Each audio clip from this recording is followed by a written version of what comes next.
में भगवान राम से जब पूछा गया कि आप किस मार्ग को, किस तत्व को आप लेकर चलते हो, तो भगवान राम ने कहा मैं शिव तत्व का अनुगामी हूं।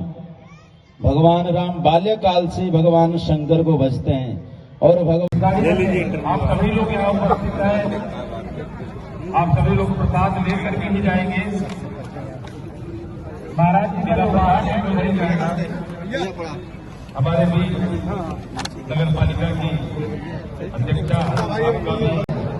हनुमानगढ़ी के पास राजूदास जी महाराज जी यहाँ पर पहुंच रहे हैं और हमारे बीच में सेवा भारती के प्रांतीय अध्यक्ष राहुल सिंह का भी आगमन हो चुका है। राहुल सिंह जी है ना, राहुल सिंह जी का भी आगमन हो चुका है। अब उनके द्वारा हम आगे जो शिव महापुराण होनी है, रुद्र महायज्ञ होना है, उसका क्या क्या सारी योजना है, कैसे कैसे सारी चीजें होनी है, वह सब सुनने को मिलेगा। और उसके बाद फिर हम लोग जलमान ग्रहण करेंगे और फिर आकर अपने आसन पर बैठेंगे। राजूलाल जी महाराज का जो है आशीर्वचन प्राप्त करेंगे। इसलिए आप लोग अपने स्थान पर बैठे हैं। आप लोगों को बारी बारी समझ में बोलने का अवसर है। अपने दाहिने किस कार्यक्रम में आप यहाँ पे अपने दाहिने से ये मोहम्मद हसन इंटर कॉलेज का प्रांगण है। यहाँ पर संत अंबुजानंद कई संतों ने मिलकर यहाँ पे पार्थिव शिवलिंग 1.25 करोड़ बनाने का संकल्प लिया है। भूमि पूजन जो होना है 22 तारीख को राम मंदिर का, उसके उपलक्ष्य में करीब 22 से 29 तक का कार्यक्रम, हर दिन 1.25 करोड़ शिवलिंग बनाने का आह्वान है। जिले से जगह जगह से लोग आए और उसके साथ साथ आह्वान होगा एक धार्मिक वातावरण बना रहे, उल्लास का वातावरण बना रहे। संतों ने कॉल किया था, हम सभी लोग यहाँ पर आए थे उनके इस पुण्य काम में अपनी भी आहुति देने के। 22 तारीख को राम अयोध्या का उद्घाटन है। कई लोग आ रहे हैं। कई सालों से विवाद में घेरे में था, आज वो पूरा दिन वो 22 तारीख को पूरा होने जा रहा है। उस पर आप क्या कहना चाहिए? ऐसा है, देर आए दुरुस्त है। जब भी अच्छा काम हो उसमें पूर्व की चीजें नहीं देखी जानी थी। 22 को आप उल्लास मंगाइए, प्रसाद बांटिए, लोगों को खिलाइए। आप भी कहीं न कहीं लोगों को प्रसाद बांटिए। मैं यही शुभकामना देता हूँ। सभी लोगों को हर्षोल्लास से मनाना चाहिए। प्रभु राम का मंदिर बन रहा है और एक सबसे बड़ी चीज है सौहार्दपूर्ण वातावरण में बन रहा है।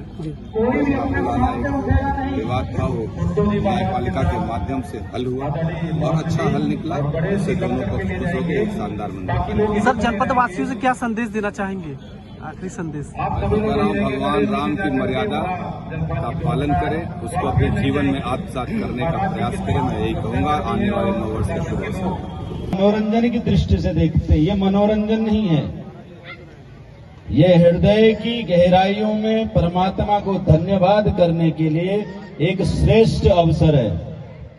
यह परमात्मा, आपने ये अवसर हमें प्रदान किया कि हम अपने नेत्रों से इन महान यज्ञों को, इन महान शिवलिंगों को बनते हुए देखेंगे, जहां पर सुरसरी शिव पुराण महाकथा जैसी चलेगी।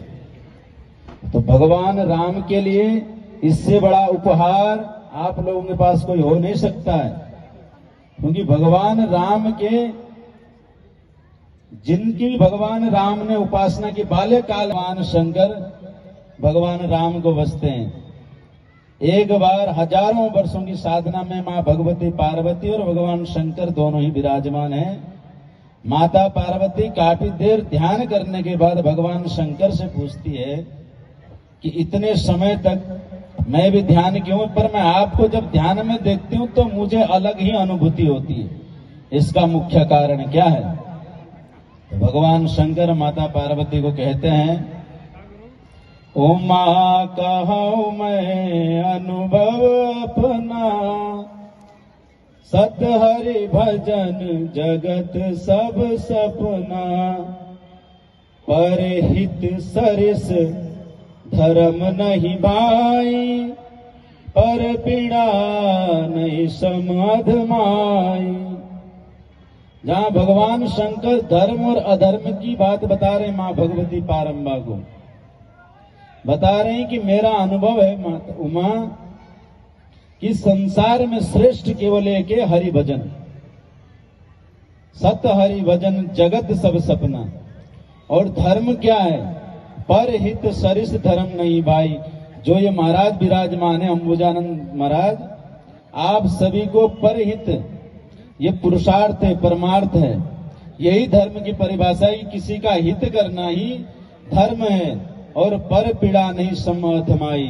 किसी का दुख देखकर अगर हमारे अंदर दया नहीं उपजती है तो समझ लीजिए यही आपके अंदर अधर्म विराजमान है।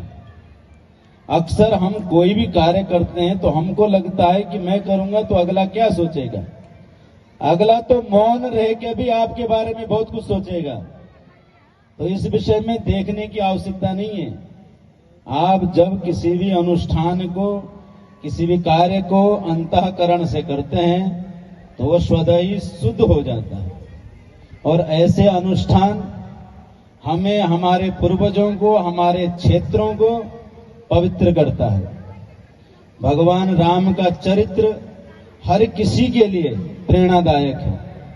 क्या एक बालक हो कि अपने भ्राताओं के साथ कैसे रहा जा सकता है, किस तरीके से हमें अपनी वार्तालाप करनी चाहिए, ये भगवान का बाल्यकाल का चरित्र दिखाता है। कोई भी नहीं जान सकता। वैदिक सनातन शाश्वत धर्म अनादि काल से हजारों लाखों साल पुरानी ये परंपरा है जिसको हमारे ऋषि मुनियों ने संजो के रखा है। और आज भी इन अनुष्ठानों को हम कर रहे हैं। पर एक चीज की बहुत आवश्यकता हम सभी को, कि जब हमारे यहाँ ये अनुष्ठान, ये दिव्य हवन कुंड या ऐसी महान कथाएं चलती है तो इनके श्रवण हमें बड़े भक्ति पूर्वक, भाव पूर्वक इनका अनुसरण, गहन चिंतन करना चाहिए। क्योंकि यह अवसर बार बार नहीं आता। हमारे लिए बाल्यकाल से भौतिक ज्ञान का हमें बाल्यकाल से सिखाया गया। आधुनिक ज्ञान हमारे सामने आए दिन हम किसी न किसी तरीके से उससे सीख रहे हैं, पर आध्यात्मिक ज्ञान की ओर उस तरीके से हम अग्रसर नहीं हो पाते हैं। हम इसको कुछ देर का मैडम ये बताइए, राम मंदिर की स्थापना यहाँ पे मनाया जा रहा था, उत्सव मनाया जा रहा था, तो क्या राम भक्तों से क्या कहना चाहेंगे, क्या कैसा कार्यक्रम रहा है? पहले तो राम मंदिर का उत्सव मनाया जा रहा है और भव्य मूर्ति की स्थापना होगी। उसके लिए सबको बहुत बधाई देती हूँ। उसी के उपलक्ष्य में यहाँ पे अमोघ अंबुजानंद महाराज जी द्वारा जो पूजन का कार्यक्रम हो रहा है दर्शन डिग्री कॉलेज के मैदान में, तो ये 22 तारीख के लिए संदेश है कि 22 तारीख से जो 7 दिन से यहाँ पे महायज्ञ होगा, महारुद्राभिषेक होगा, वो जब प्रभु श्री राम की वहाँ पे मूर्ति स्थापित होगी उसके उपलक्ष्य में पूरे देश में हर्षोल्लास का माहौल रहेगा। हर जिले, हर प्रदेश, हर देश इस कार्य से गूंज उठेंगे। तो हमारे जौनपुर में भी एक भव्य कार्यक्रम महाराज जी द्वारा हो रहा है जिसमें अलग अलग मठों से महात्मा आ रहे हैं यहाँ के पूरा उत्सव को संचालित करने के लिए और इसको सफल बनाने के लिए। तो हम जौनपुर की जनता से यही अनुरोध अपील करते हैं कि आप सभी भारी संख्या में आकर के इस यज्ञ को, इस आहुति को एकदम से अविस्मरणीय बना दीजिए। और जैसे कि प्रभु श्री राम वहाँ पे उनका स्थापना हो, पूरा देश भगवा में और रामचंद्र में।